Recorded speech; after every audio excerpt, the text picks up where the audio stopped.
Good morning and welcome to Geniecast. We are so very pleased to welcome today Ambassador Andrew Young. Good morning, Ambassador, and welcome. How are you this morning? Good morning, April. How you doing? I'm doing marvelous. Thank you for joining us this morning. Great morning. We're celebrating the 90th birthday of my good friend, Martin Luther King. And I'm not even sure what it means, but it's amazing that 90 years later, we're still celebrating the life and the work and the dreams of this young man who most of us didn't get to know. I did get to know him, so I'll try to give you a little impression of who I think he is, why I think he was so strong and faithful, and why he makes such a difference in our lives here, even 90 years later. Well, we're so excited to hear stories and to really be engaged in your message that you're bringing on this, what would be his 90th spiritual birthday. Thank you so much. Thank you. Well, you know, Martin Luther King finished his PhD degree at Boston University and had everything finished but his dissertation. And he wanted to go to a small conservative church where he wouldn't be tempted to get involved in political action. And so he chose Montgomery, Alabama, which was one of the headquarters of the Confederacy. It was a Dexter Avenue Church, was a church of about 500 members. There were many doctors and many PhDs from the surrounding universities. And in general, it was not an activist church, but a rather conservative church. And he chose that deliberately because he wanted to be a good preacher, and he wanted to be a good pastor, and he wanted to try to finish his doctoral dissertation. Actually, a few weeks after he finished his doctoral dissertation and mailed it in to Boston University, Rosa Parks, a wonderful, quiet, unassuming, almost saintly lady, sat down in the front of the bus, and a whole new life started for him. I don't think he was really ready for it because when everybody else was meeting in his church, which was chosen because it was right downtown, he was in the back room running the mimeograph machine and getting the handbills ready for the next day. That was typically the role of the youngest preacher in town. And he was, at the age of 26, one of the youngest preachers in town in a major church. But during the course of the meeting, a group of women went to the head of the NAACP and said, look, we have always used the elders and the senior ministers, and there's a lot of competition there. Why don't we try to give this young man a chance and see how that works out? And so with less than an hour's notice, he was elected president of the Montgomery Improvement Association and was called on to launch a one-day boycott in protest of Miss Rosa Parks' arrest. He had no time to prepare that. That was about 7 o'clock at night, and the mass meeting started at 8. And yet, his wife, Coretta, had just had a baby and could not leave. So she had that speech taped so she could hear it. When you listen to that tape, you realize that almost every theme and every dream that made up his later life was present in this young man at 26. And with no time to prepare or to lay out an outline or make any notes even, he was standing up before the entire community and in many ways speaking to the whole world. And all of the themes that we find in his Nobel Prize speech, in the letter from the Birmingham jail, in the March on Washington, there were hints at all of these themes. And so it's always been a mystery to me how he went there looking for peace, isolation, and to be let alone, and found himself thrown in the midst of the most dynamic movement to take place in the year of 1956 anywhere in the world. And he continued to lead that movement. His visions and tactics led the entire civil rights movement roughly from 1956 until his death in 1968. And even in 1968, he left us with enough of a vision to carry on. And as he said to us one day, he said, you know, we might not make it to 40, but if we make it to 40, we'll probably make it to 100. He was not fortunate enough, or maybe he was blessed to be able to go on to heaven at 39. Those of us who are struggling around 55 years later still are driven by his vision and his understanding of the world in which we live, which was basically to redeem the soul of America from the triple evils of racism, war, and poverty. And that's sort of where we are today. I think we've made gigantic strides in race. Race is a very complicated affair, but legally, race is no longer a problem in the United States of America. Now, that means it's against the law, but it doesn't mean that every individual in the United States of America is free of racism or the insecurities that come from being different, however you're different. And so blacks and whites are still affected in many, many ways by racism. But it's against the law. And for the most part, the courts and the Congress back up that law and realize that we are one nation, indivisible, under God, with liberty and justice for all. Now, even as we say that, though, Dr. King was moving from dealing with racism to having to address the questions around the war in Vietnam and around Southern Africa and around questions of human rights in the Soviet Union and other places on the planet. And he said, I can't segregate my values.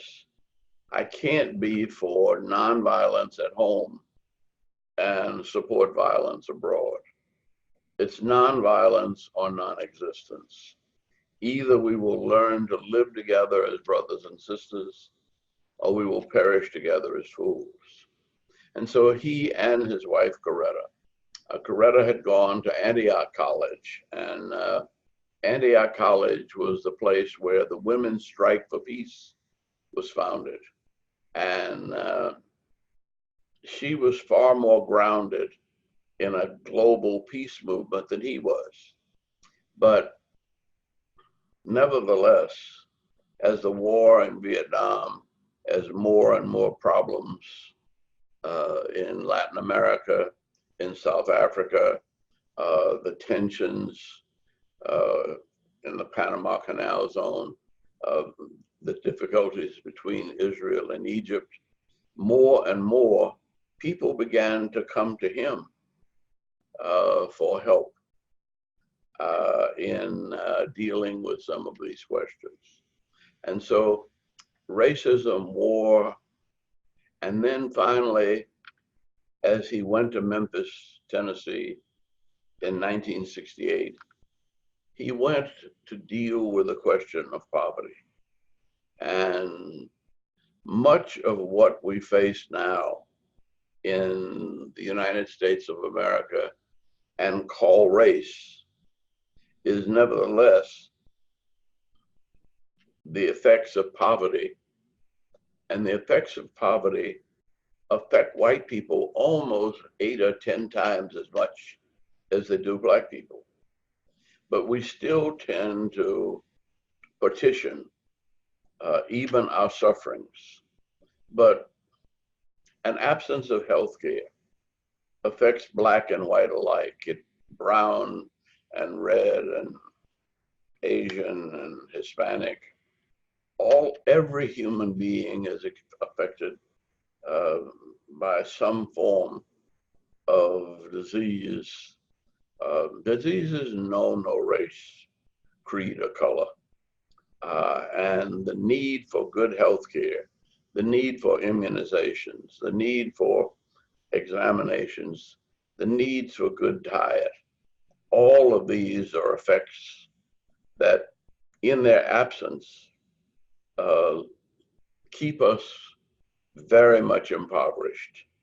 And I think that we saw President Obama make a gallant stand for health care.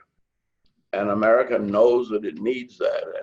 And even though we're divided, rich and poor, Democrat and Republican, if there is any controversial issue where there's a majority consensus on, it probably is now that everybody needs health care, that diseases are airborne.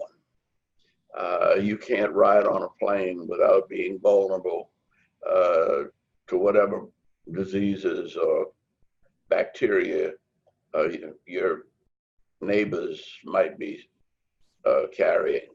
And if we're going to have a healthy nation, we're going to have to do things like we did with smoking. Smoking, even smoking with no, where it was legal and where you're not smoking, secondhand smoke, we find kills almost as many people as people who smoke. And so the complications of life have emerged in Martin Luther King's ministry. And these are things of which he was very much aware and which he called us together from time to time.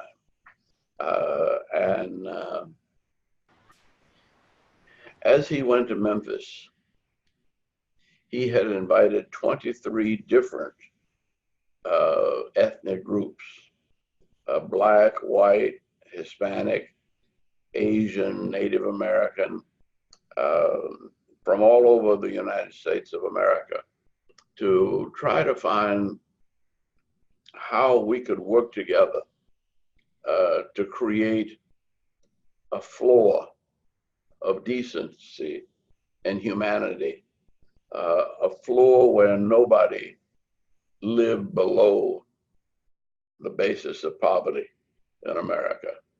And he was attempting to get America to take on the problems of poverty. Now, much of what we face now has to do with poverty.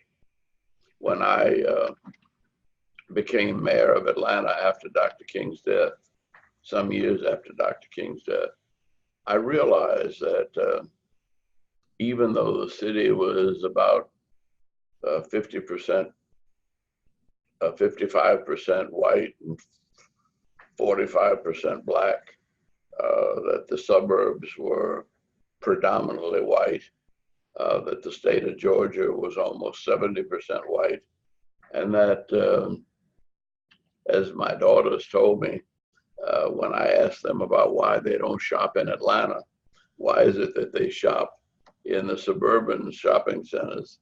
They said, "Daddy, nobody cares about county lines and city borders, but you politicians. Said, we're looking for the best deals and the prettiest dresses. And I think that's sort of the way it is.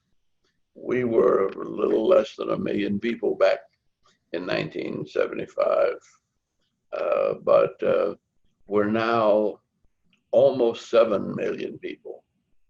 And as we have grown, as we have expanded, Dr. King's mission for us has become more and more complicated.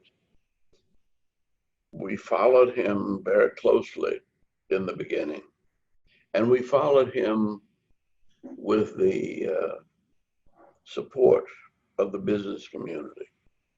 And I think Atlanta's progress has largely been a partnership between politics, which was predominantly Black, and business, which was predominantly white. We've seen that integrate now, and we've seen Atlanta become a far more cosmopolitan city. In fact, we have well over 5,000 international companies that are based here now. And I think that's one of the things that Dr. King began to see, that we couldn't be just another little southern town. That Atlanta, with Delta Airlines, with Coca-Cola, with the emergence of many, many new, I think we have the second largest number of corporate headquarters of any city in the world here. And so we're a global city. And as a global city, it was easier for us to carry out Dr. King's dreams, because we didn't, if you go to Washington, you need almost a 60% vote to get any kind of legislation passed. But we could come together with a good idea. And if the business community and the Black community and the white middle class community all understood that this was something we needed, we could go to Wall Street. We could go to Wall Street and borrow the money and pay it off with the profits that were generated by whatever it was we constructed. Our airport now, when I was here, began, it was a Quonset hut with one runway. Now, it's the world's largest airport and the world's busiest airport. And it didn't cost the city a penny. And so we've been operating in the area of poverty by generating jobs, by creating new incomes. We brought the Olympics to Atlanta, and we raised $2.5 billion privately. And we saw to it that 40% of all of the work that was done by the Olympics was done by minority and female-owned companies. And so we've been working very hard to be fair here in the city of Atlanta. That has not been the case in many other nations or in many other cities. There are many cities that still believe that in order for the rich to have more, the poor have to have less. I think Atlanta has proven that as the poor get more, the rich get more. And that the pie of the economy, as it expands, everybody gets a little longer slice of the pie. And this was the kind of economic thinking that Dr. King was doing when he launched the Poor People's Campaign. Now, his death was a shock to all of us, though I think he expected it. I think he understood almost from the time that he was 29 in 1960, when he was arrested here in Atlanta and taken by the next county down to Reedsville Penitentiary in the middle of the night. Nobody knew where he was. He had, the charge was driving in Georgia with an Alabama expired driver's license or something. But the real attempt was to try to intimidate him as he moved from Alabama to Georgia, thinking it was going to be more safe and secure in Georgia, where he'd grown up and where his father and grandfather had been people of great influence, and where we really had probably the most advanced politics racially and class-wise than almost any city in America. When I became mayor, my salary was really not much above the poverty line. I'm very proud to say that right now, our sanitation workers, our policemen, our water workers, and almost all of every city employee is now making more money than I made when I was mayor. And that's the way it ought to be, because a dynamic city like this requires 24-hour attention. And you don't just wake up in the morning and brush your teeth and wash your face without somebody staying up all night, making sure that the waterworks are working right. And so while we're making progress, we still have a long, long way to go. That Atlanta has realized that we have to be an international city. That in order to survive, we can't just be a part of an American economy. There are almost 3,000 German companies here. So we're linked with Germany, whether we like it or not. There's a tremendous amount of Chinese students, African students in our university systems here. In fact, Georgia State University, I think, at last count, had over 200 different nationalities represented in the university. So we're preparing for a global economy, but we don't have the vision yet. We don't have the details worked out. And I think that in the absence of all of those details and in the rapid pace with which we've grown, this last election probably set aside a lot of people who were uneasy about the future. And so for a temporary period, we have some people who decided they wanted to go back. They wanted to go back to what they thought was when America was great. The truth of it is, America has been great almost since the Civil War. It was especially great, I think, in bringing peace to the world in the Second World War. And at the end of the war in 1944, we left the world with a strong United Nations, with the International Monetary Fund to balance the currencies of the World Trade Organization, and a Federal Reserve Bank that was able to keep the economies of the world somewhat in some sense of equilibrium. That one didn't come too big and the other one was too small.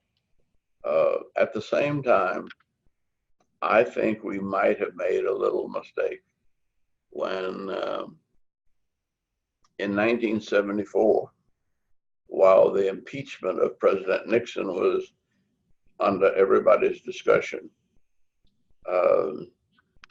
They ended the agreements on currencies that were initiated in Bretton Woods in 1944.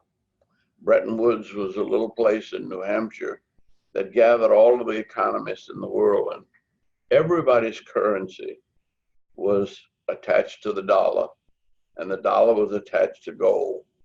And from 1944 to 1974, almost every economy in the world grew at least 44% to 6%. Ambassador, I do have a question. So you were speaking about how Atlanta really has grown and has taken initiative to grow and try to become more equal in its city. And I think that that definitely aligns with Dr. King's dream. And what kind of advice or what do you think other cities can do to help model themselves to become successful, and if they want to align themselves more with Dr. King's dream, and how other cities can move forward and help grow their city and raise that poverty that's keeping a lot of people down? Well, I think the main thing occurred in Atlanta, and it also occurred in Birmingham.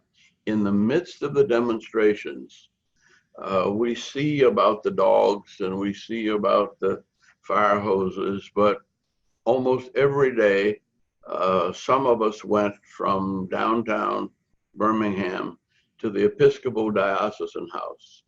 And we had a constant dialogue for almost 3 months long with businessmen and civil rights leaders.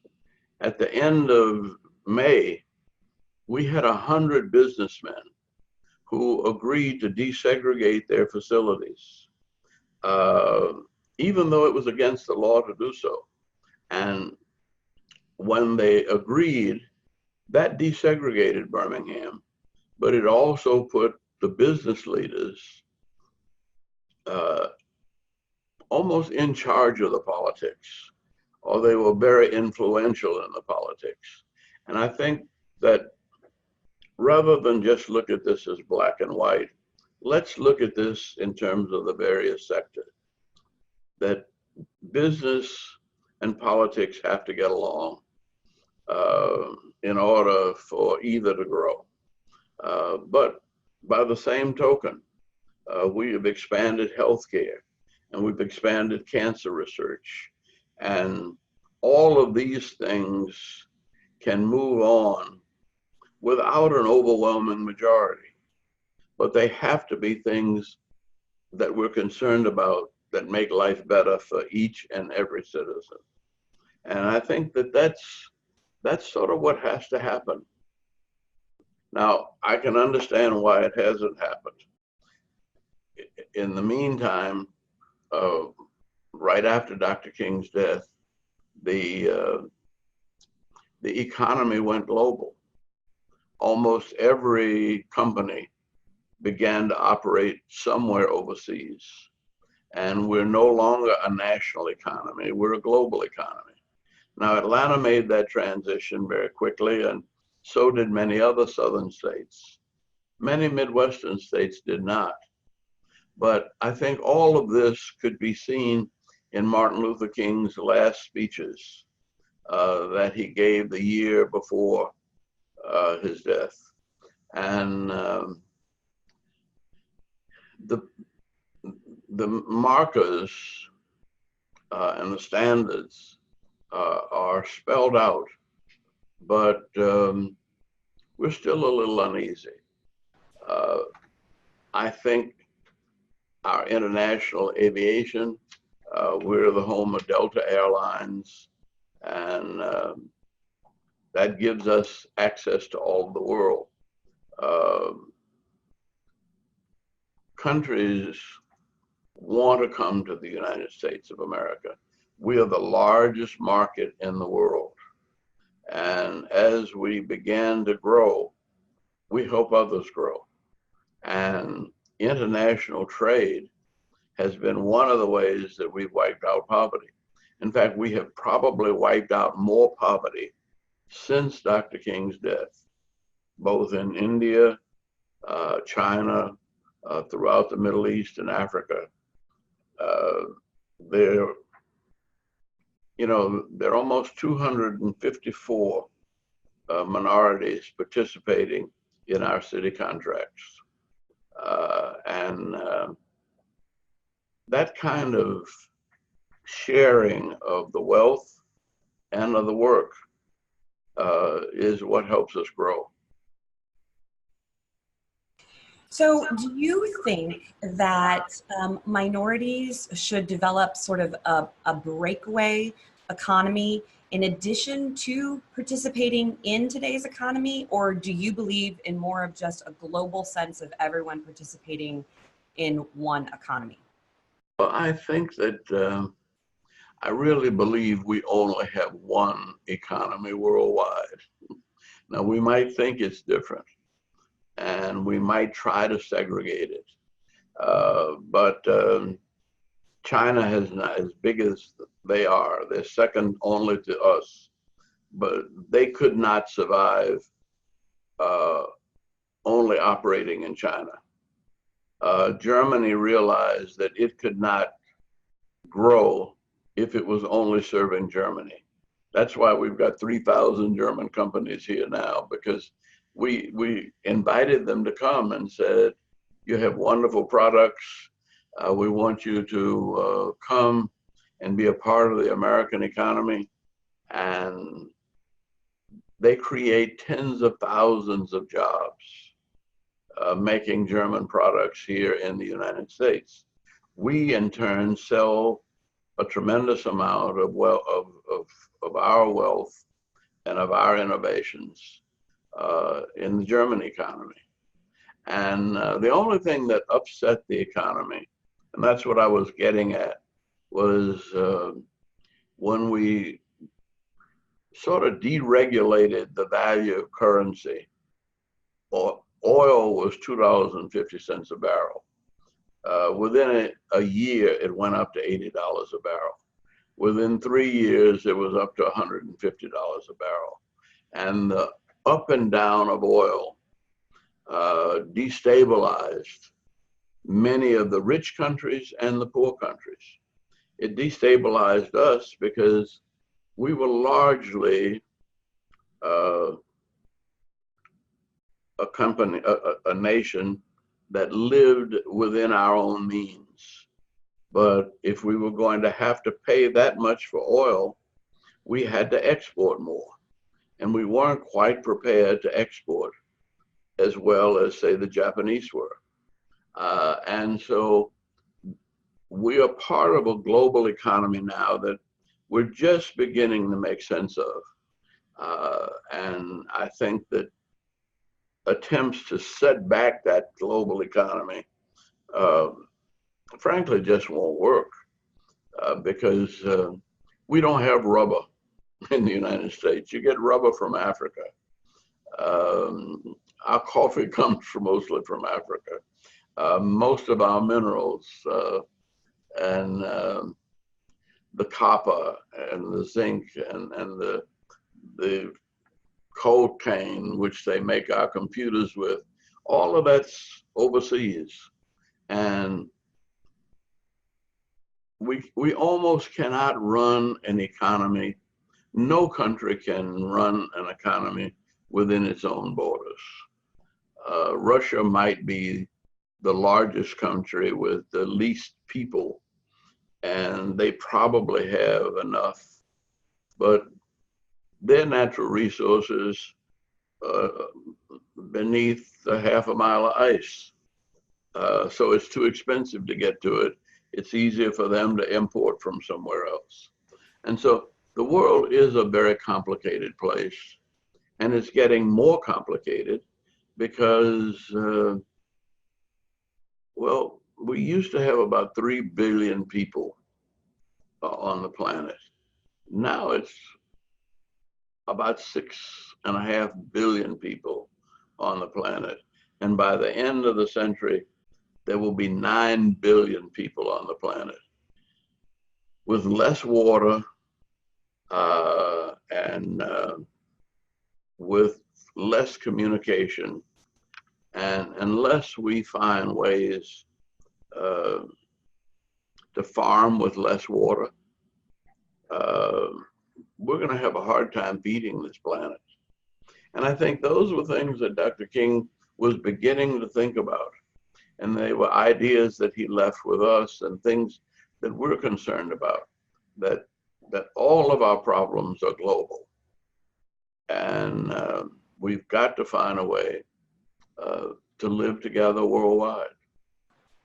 So it sounds like today, the best thing that a person can do is to work with their neighbor, to reach out, to keep connecting with the people, the communities, the states, the countries around them, so that we can sort of create this global society and sort of lean in on each other. Well, we can, but in many ways, President Jimmy Carter was following the dreams of Martin Luther King. And by making peace between Israel and Egypt, by doing a contract or treaty with Panama, we had a disarmament treaty, arms limitations with the Soviet Union. We invited China back into the United Nations. And it's almost a miracle that for the 4 years Jimmy Carter was president, not a single American soldier killed anybody else in battle, and not a single American soldier was killed in battle. And he left the office with a balanced budget. So we know it can be done, but it can't be done on the cheap, and it can't be done selfishly. I think the message of Martin Luther King was that all of us are brothers and sisters, and we will either learn to live together as brothers and sisters, or we'll perish together as fools. I think that's an amazing, amazing thought. Now is the time that if you have a question, feel free to ask us, and Ambassador Young would be happy to field questions and engage in more of a discussion. So I do have a question for you, Ambassador. So there are a lot of white socialists or anti-capitalists that claim that Martin Luther King Jr. was a socialist. And how do you respond to claims like that? I would say that Martin Luther King was a democratic socialist, in the sense that he had socialist values that he tried to apply to all of the peoples of the earth. But I think what has happened since his death makes it almost impossible to be a socialist. You can't be a socialist with a cell phone. So, I mean, socialism and cell phones just don't go together. If you can take a cell phone and you can transfer your money from one bank to the other halfway around the world, you cannot control the money supply of any country. And you can't be a socialist and have a cell phone. Or you can't be a socialist with a global economy and with a global sense of electronics. That's why the treaties that we have, the regulations that we have between countries, and the laws that the customs that we have to employ to keep from getting into everybody else's business, like some of them got in ours. I saw a figure that was phenomenal to me, that there were, I think, 136 million voters in America, and that Russians made contact with 122 million voters.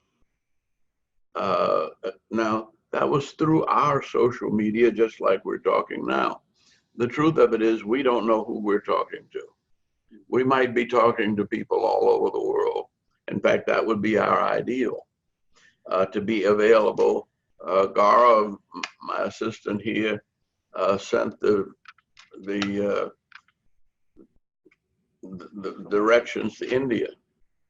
So it's 9:30 at night in India, and there might well be people in India looking at what we're talking about.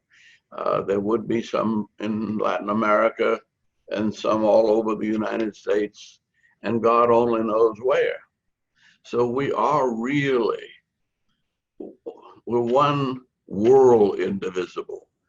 We used to say we're one nation indivisible with liberty and justice for all. But technology has meant that it's necessary now for us to be one world indivisible, and that we've got to find a way to respect each other. And how we do that, I have no idea. But Martin Luther King, well, the most controversial thing he said, I think, was in 1967, just before he was killed, the year before he was killed. They asked him, "What do you think of China?" And he said, "Well, 800 million people are not going to disappear just because we don't recognize that they're there." And everybody thought that was ridiculous. He had no right to say that. He's a civil rights leader. And it hurt him. It hurt him as much as anything else. He didn't mind being criticized for his views on civil rights. But to say that China isn't going anywhere, we better learn to live with them. To be attacked for that was ridiculous. Fortunately, by the time I got to the United Nations, China was back in the United Nations. And I remember one of the first things I did, almost in keeping with Dr. King's mission, they were asking, only thing we knew about was Chinese food. And so they started talking about Chinese food. And the Chinese foreign minister came over to my wife and said, "Where you find good Southern food?" And she said, "Only at my house. When are you coming to dinner?" And they came to dinner and had fried chicken and black-eyed peas and greens and corn on the cob and slow smoked ribs, and all in the Waldorf Astoria. Now, nobody in the Waldorf Astoria could cook that way, but my mother-in-law came up from down south, and she brought all of this stuff from her garden. And when we finished having dinner with the Chinese, we were almost like, well, we were friends and family. And I never had a Chinese veto the whole while I was at the UN, because we learned to respect each other and to talk to each other and to disagree without being disagreeable. And I think that that's the ideal that Martin Luther King was reaching for, even in Vietnam. I've been to Vietnam, and Vietnam makes more Nikes, than we do in this country. But they make a Nike for $18, and we sell it for $100. But $25 goes to Washington, and $57 goes to all of the shoe shops. But I think we have someone else that wants to talk. We do. We actually have Mr. Lavelle Hendricks from Texas A&M University. He is live with us, and he would like to ask a question. Mr. Hendricks? Oh, I think maybe Mr. Hendricks' microphone isn't on. Friend of mine, and I'm glad that he called in. Yeah, because Texas A&M University in East Texas, in Commerce, is one of those schools in the United States that has really tried to reach out to all the world. Of course, Texas thinks it's the world anyway. Uh, but it's important to feed the world, and our agricultural and mechanical colleges have really been pioneers in global agriculture.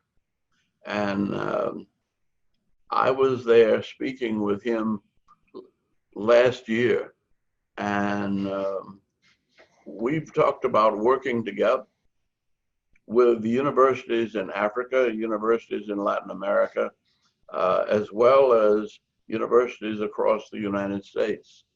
And we have many institutions that are far more international than our Congress.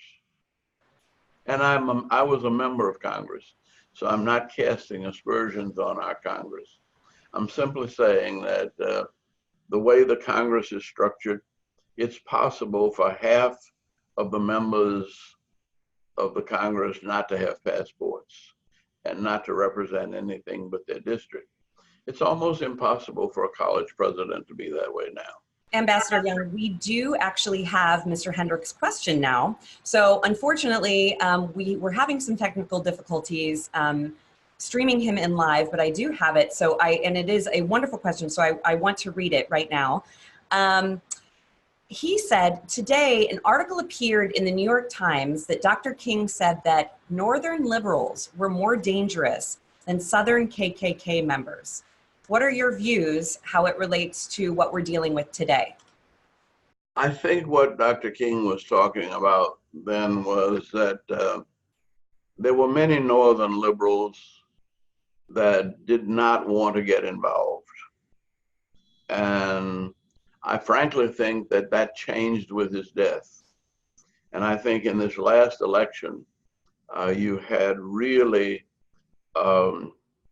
it wasn't just Northern liberals, and I don't know that it's good to categorize people, but the young people down in Florida that were victims of gunfire, they became advocates against gun control. The police shootings that have occurred around the country. And I remember I was a mayor, and I had 2 police shootings on my watch. Fortunately for me, it was one of the most popular Black policemen in the force, the head of the African American patrolman, and he was killed by a crazy Black man. And then I had a young white man who was killed, who killed a young white boy who was high on something and charged him with a knife. And both of my deaths of police officers happened to be racially neutral. But it said to me that law enforcement is a dangerous career. And we have to have the maximum amount of training and the maximum amount of caution. And that training and that caution is necessary for us to keep order. We do have places where police officers are not trained well, and they're young. They don't have the kind of experience that's necessary to take on crime in a big city. And there is going to be some difficulty in that for a while. But like everything else, we're going to catch up. Well, and speaking with some of the violence that our country has seen lately, this question comes from Light Shadow on Periscope. And she wants to know, how do you think as a nation we can start to heal from all of this violence, this hate-driven violence? The what violence? The hate-driven violence. Well, I don't think that much hatred and violence as we think. I think it's much more fear. I think people are afraid of new situations. If you've ever ridden with a police officer at night and confront some of the things that they confront, it's dangerous. They're nervous, they're afraid. The police officer about which I spoke was in the middle of Sears store in the middle of the day, and a man who was deranged came in. He never drew his gun. He tried to talk to him. He did everything to calm him down, but somehow the man panicked and shot him right straight in the face. It is very difficult being a police officer. Now, both of them were black, so we didn't see the kind of tension that we see in some of the incidents now. And one of the things you have to do, the police force has to look like the people they patrol. Our police force was half and half, black and white, 1/3 female, and about 1/3 Hispanic.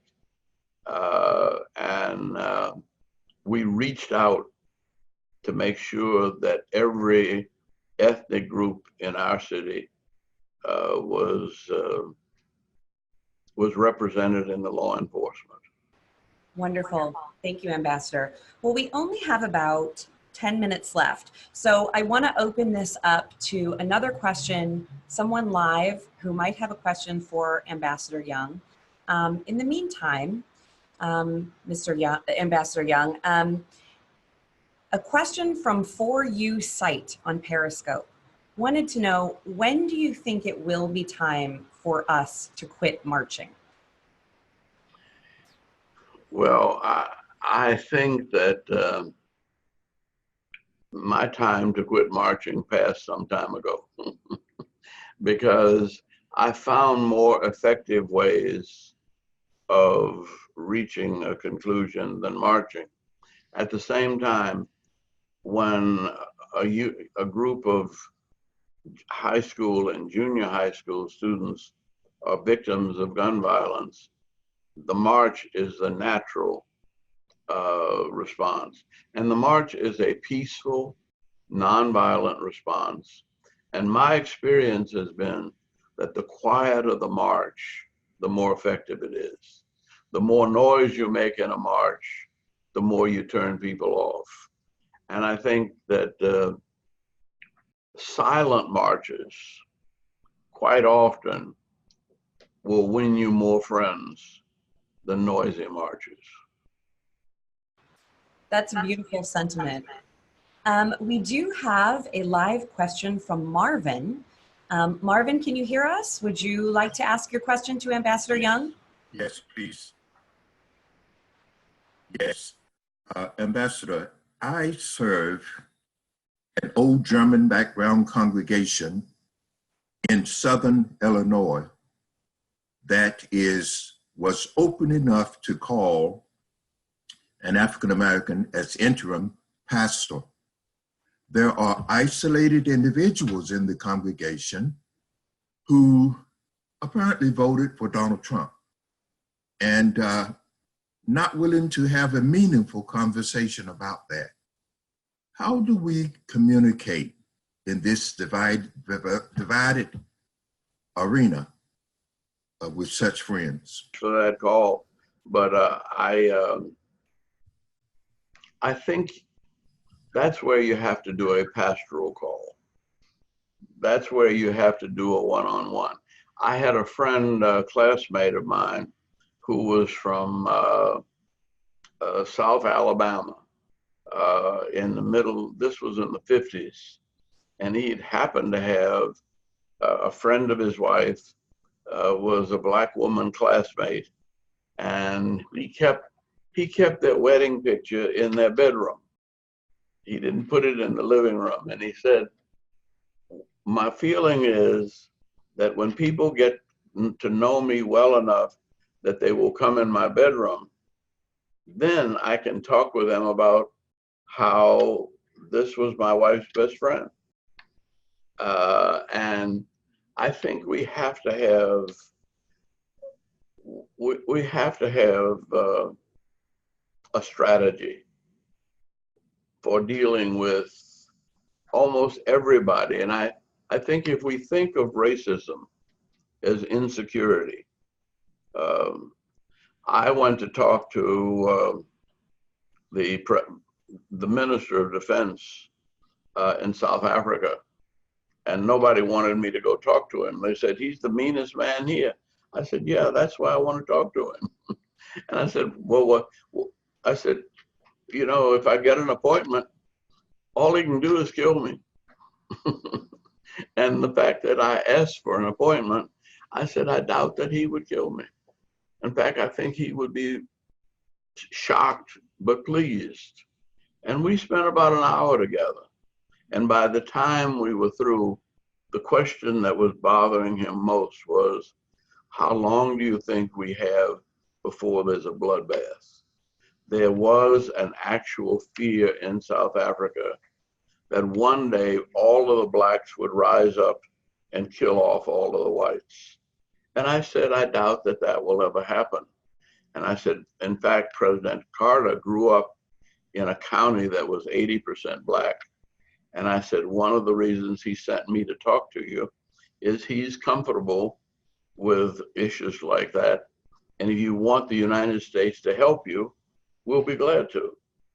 Well, a few years later, Nelson Mandela walked out of prison, and this gentleman, they became somewhat friends, but there's not been a killing of the minority by the majority. And part of the proof of that was that India got its independence through Gandhi, and there were 1 billion Indians. And I don't think a single Englishman was killed, even though there were millions to one against the British. Britain and India are doing very fine as trading partners, as educational exchange, and there's a cultural oneness there in the Commonwealth. There's no problem that I think we can't solve, but nothing is automatic in this life.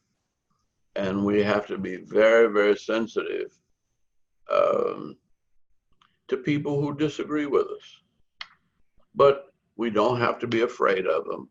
And we really shouldn't get angry with them.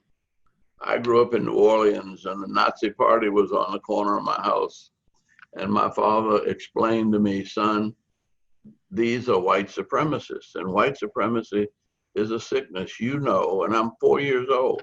You know that God made of one blood all of the nations of the earth. So don't pay any attention to what they think. He said, in fact, you have to help them to realize that you are just as strong and human as they are.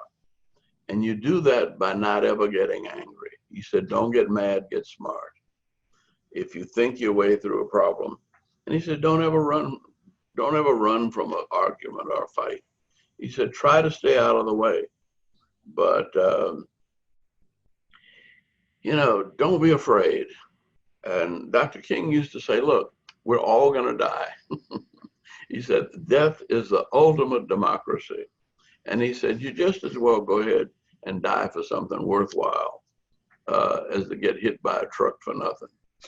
Well, Martin, thank you so much for asking your question. Ambassador Young, we are wrapping up. Do you have any final thoughts to commemorate this beautiful day celebrating a wonderful man? Well, the amazing thing to me was that Martin Luther King never knew the answer to the problem that he took on. He went into those problems with faith in God, but also faith in his enemies. And he felt that if we could come together on a regular basis until we work out a solution to a problem, we can avoid war and we can avoid bloodshed and we can learn not to hate. And I think that's still true today. And in many ways, it's easier today because of the wonderful technology that we have that lets us speak to each other all over the world without any danger. But it's also necessary for some of our diplomats, some of our businessmen and women, to actually get to know people personally. We have consulates for about 60 different countries here in Atlanta. And they all like Atlanta. They all want to be in Atlanta. And they can all help us solve problems that occur between us and their countries. And I think God knows I love my wife, but there are times when we could use counseling too. Well, and my children worse, because they never agree with me. But I'm an old fogey, and they want a new view of life. And somehow in the family, we've got to learn to respect the difference in age between my children, my grandchildren, and now my one great grandchild, who probably is going to be the most difficult of all. Well, congratulations for that. I hope that your great-grandchild will be able to follow in your footsteps and keep continuing the change that you and Martin Luther King Jr. and so many of your other friends and colleagues have done for this nation to move us forward. Once again, Geniecast wants to thank Ambassador Andrew Young for sending us Martin Luther King's message for today, the Martin Luther King Day, which would have been his 90th birthday. And thank you again, Ambassador Young. It has been a pleasure for you to help bring Dr. King's message to us today. Much, and it's been fun. Look forward to doing this again.